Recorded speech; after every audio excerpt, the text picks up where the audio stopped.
నమస్తే, welcome to Telugu రాజ్యం. నేను విద్య.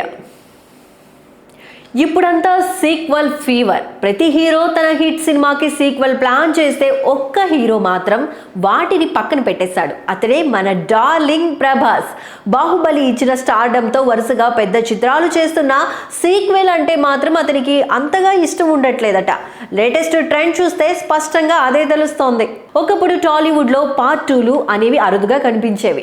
రామ్ గోపాల్ వర్మ లాంటి డైరెక్టర్లు చిన్న చిన్న ట్రయల్స్ చేసినా సక్సెస్ కాలేదు. కానీ బాహుబలి రాకతో చరిత్రే మారిపోయింది. బాహుబలి తరువాత కేజీఎఫ్ పార్ట్ 2, పుష్ప 2, లైగర్ 2, కాంతారా 2 లాంటి పేర్లతో టాలీవుడే కాదు కోలీవుడ్, బాలీవుడ్ కూడా సీక్వెల్స్ వైపు మొగ్గు చూపుతున్నాయి. పుష్ప సిరీస్ కోసం అల్లు అర్జున్ నేరుగా 5 సంవత్సరాల సమయం వెచ్చించాడు. ఇక కేజీఎఫ్ పార్ట్ 2 కోసం యష్ తీసుకున్న గ్యాప్ చిన్నదేమీ కాదు. అయితే ఇదే సమయంలో ప్రభాస్ మాత్రం ఈ రేస్కి దూరంగా ఉంటున్నాడు. ప్రభాస్ ఇప్పుడు ఫ్రెష్ కాన్సెప్టులపై దృష్టి పెట్టాడు. సలార్ 2 పేరుతో శౌర్యంగ పర్వం బజ్ మొదలైనా అది ఎప్పుడు సెట్స్ మీదకి వెళ్లేది ఎవరికీ అర్థం కావటం లేదు. సలార్లో నటించిన ఇతర నటీమణులు ఎగ్జైట్మెంట్ చూపుతున్నా ప్రభాస్ మాత్రం అంతగా పట్టించుకోవడం లేదు. కల్కి 2కు డైరెక్టర్ నాగా అశ్విన్ సిద్ధంగా ఉన్న డేట్స్ చెప్పేది ప్రభాస్ కాబట్టి ఓపికగా వెయిట్ చేస్తున్నాడు. ది రాజాసాబ్ విషయంలో మారుతినే క్లారిటీ ఇచ్చేశాడు. ఇది సింగిల్ పార్ట్, బలవంతంగా సీక్వెల్ అవసరమే లేదు అని.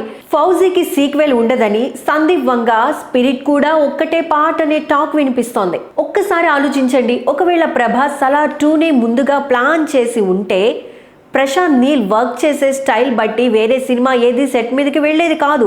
బాహుబలికి 5 సంవత్సరాల సమయం ఇచ్చిన ప్రభాస్ ఇప్పుడు మాత్రం అన్నిటినీ పరిగణలోనికి తీసుకుని కొత్త కథలకే ప్రాధాన్యత ఇస్తున్నాడు. మెసేజ్లు పెడుతున్నారు, సలార్ 2 ఎప్పుడు, ఫౌజీ ఎప్పుడు, కానీ ప్రభాస్ మాత్రం చెప్పకనే చెప్పాడు, నన్ను కొత్తగా చూడండి. ఈ తీరు చూస్తుంటే పాత సీక్వెల్స్ సెట్ మీదకి రావడానికి మరో 5-6 సంవత్సరాలు పట్టినా ఆశ్చర్యం లేదు.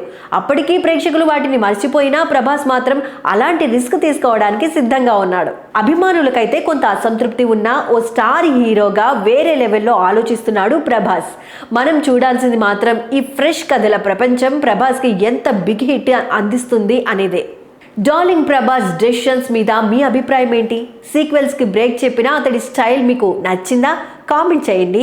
తెలుగు రాజ్యం ఛానల్ని సబ్స్క్రైబ్ చేసుకోండి. లైక్, షేర్ చేయడం మర్చిపోకండి.